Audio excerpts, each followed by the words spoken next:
যুক্তরাষ্ট্র ইরানের মধ্যে যুদ্ধবিরতি কতটা স্থায়ী হবে এমন অনিশ্চয়তার মধ্যে আন্তর্জাতিক বাজারে আবার ঊর্ধ্বমুখী তেলের দাম, এমন তথ্য জানিয়েছে আল জাজিরা। বৃহস্পতিবার ভোরের লেনদেনে দেখা যায় যুক্তরাষ্ট্রের মানদণ্ড তেল ওয়েস্ট টেক্সাস ইন্টারমিডিয়েট প্রায় 4.06% বেড়ে ব্যারেল প্রতি $96.73 পৌঁছায়। একই সময়ে আন্তর্জাতিক বাজারের আরেক মানদণ্ড ব্রেন্ট ক্রুড তেলের দাম 3.62% বেড়ে $105.63 পৌঁছায়। তবে কিছু সময় পর দামে সামান্য সংশোধন দেখা যায়।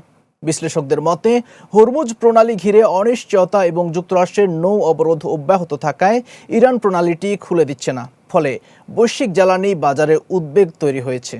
এ অবস্থায় পুনরায় সংঘাত ছড়িয়ে পড়ার আশঙ্কায় আন্তর্জাতিক তেল বাজারে দামের ওঠানামা অব্যাহত রয়েছে।